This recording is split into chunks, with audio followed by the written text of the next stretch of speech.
Janet's first marriage to James DeBarge ended in annulment. When she looks back on it, she says it's because she tried to fix someone she loved. The downside of being a caretaker. No, it wasn't healthy. Granted, I meant well. And I was young. But it wasn't very healthy at all. And we had our stuff. And it's no secret. He's talked about it. He had an issue with drugs. And I very much so wanted to, and thought I could, and this is how naive, how young, thought I could change that for him. And I so badly wanted to. So badly wanted to. Because you could see that the goodness, the good soul, the good spirit, but then there's just this one, if I could just fix this one little thing over here. But not really knowing what it's really all about, once again, for him. What he was going through, what was really eating away at him, why he was doing certain things that he was doing at that time. So her first marriage didn't work out so well. Neither did her second.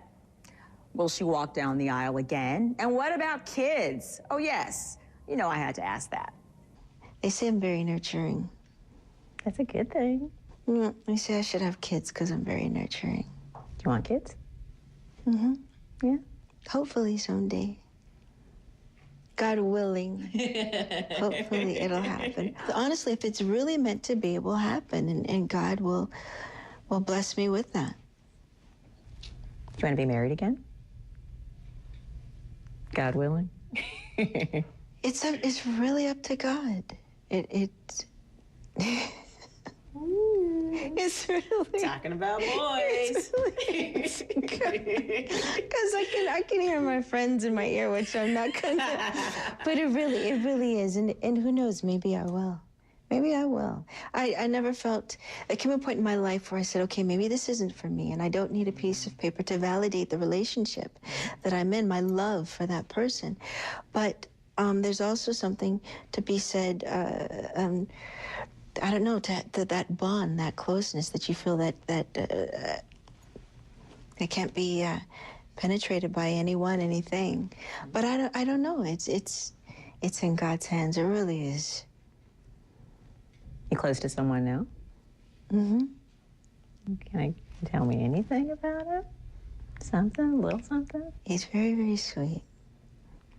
How's that? That's good. He's a very private man, so I don't really speak about him, but he's very, very sweet.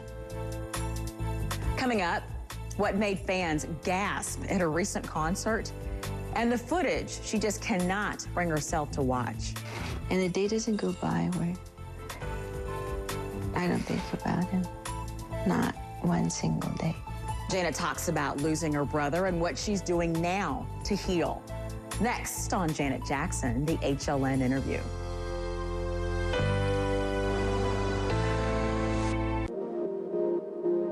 Moving on after Michael's death. And a day doesn't go by where I don't think about him. Not one single day. You said in the book that you have not been able to watch. This is it. No, I haven't. I still haven't. Do you think you will be able to? Do you think at some point you'll want to? Welcome back. I'm Rochelle Carey. Janet and I, of course, talked about one of the people she was closest to, her brother, Michael. The bond between them was strong from the start.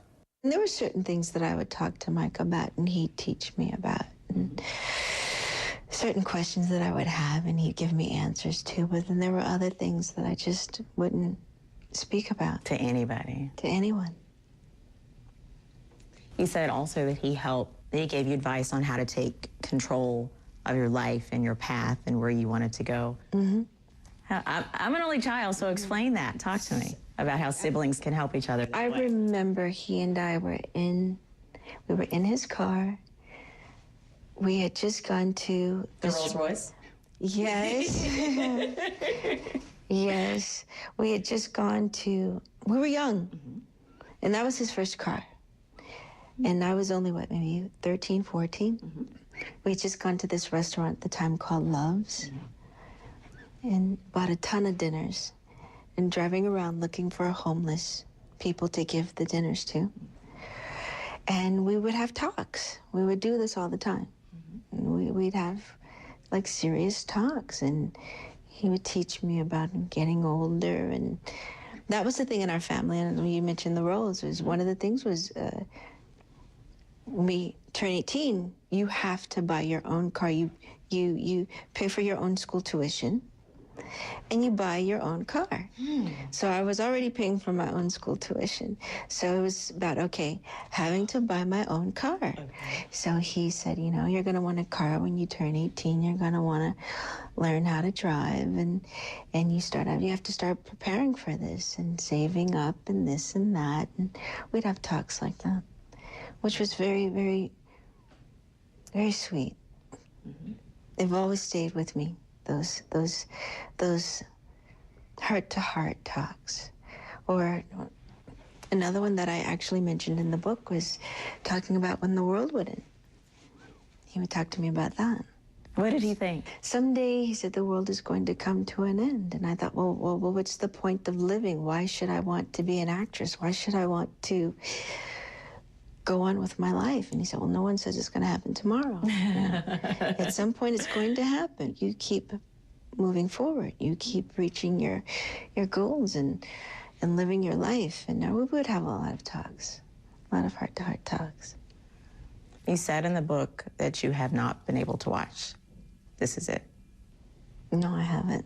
I still haven't. Do you think you will be able to? Do you think at some point you'll want to? Since I've written the book, I have been able to listen to his music. I have been able to watch his videos. And I took a night out and did that and got through that. I needed that.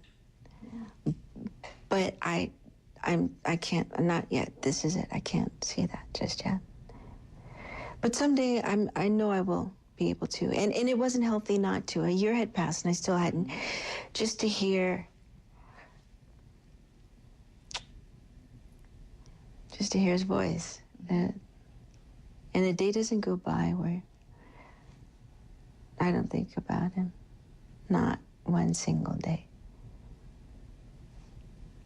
Do the memories sometimes make you smile, though? Or are you not there yet? Yes, which is important. Okay. No, that I'm there. I'm finally Okay. there. Yeah, they do make me smile, for sure.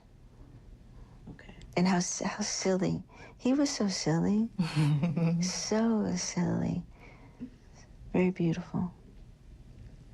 I was there at the Essence show, that moment when the pictures come up of the two of you. And I mean, people in the audience literally gasped. I mean, they felt it.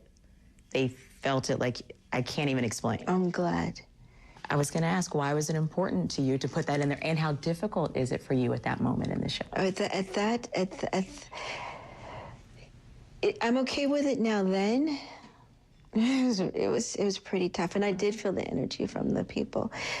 Those are the times, the moments that I love, that we shared the most. So I shared a couple of photographs from home with the world. Yeah. And they probably didn't see it coming either. They probably didn't expect it. It was like, oh my gosh, look at that. I mean, first of all, I'll just tell you as an audience member, people are captivated by how cute the pictures are when you all are little. They're just cute.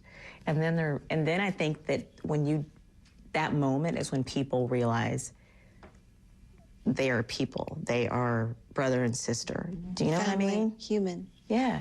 I think that's what, and I think that's where some of the audible gasps come from, is it kind of hits people all at once that it's just someone's family.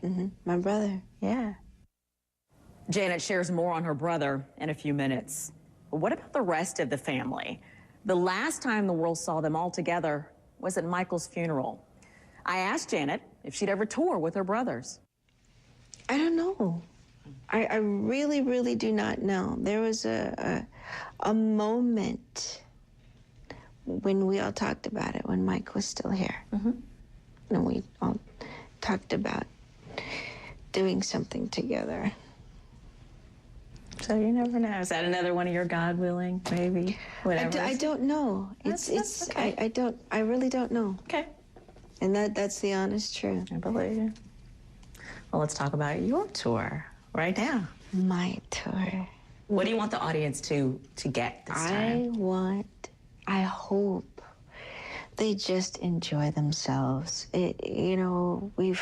We've worked really hard and long hours, and they've spent their hard-earned money, especially with the way the economy is today. And I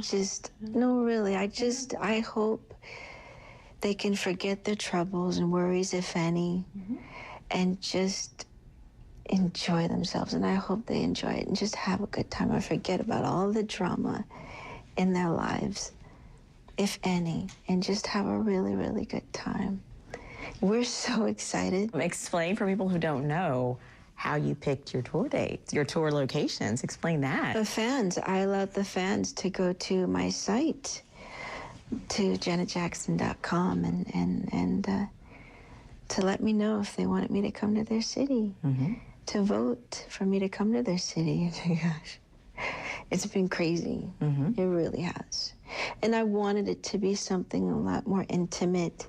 I did a private show in New York, and that's when I said, at Radio City, and I said, oh, I'm liking this. This feels really cool. This is really different. I hadn't done that. And in Europe, I spent a lot of time last year in Europe, and kids would camp out wherever I was staying. And I said, when are you going to tour? When are you going to come to Europe and tour? And it's been over 12 years since I've toured in Europe. Wow.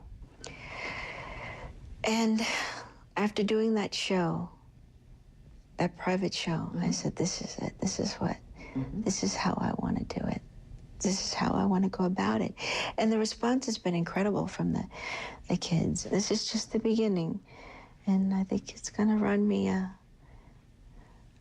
good minute. Because it's so funny. We're at rehearsals, and the kids, the dancers, one of them walks over with the pager. The kids are tweeting, and they're showing. And all I see is, please come to Brazil. Please come to Brazil. Please come to Brazil. Please come to Brazil. So, yeah, we'll see. No doubt, Janet knows how to rock the stage, but did you know she always thought she'd spend her life doing something else? Plus, coping with the nonstop press about her brother. It hurts me to read or see. Yeah, it can hurt. Next on Janet Jackson, the HLN interview.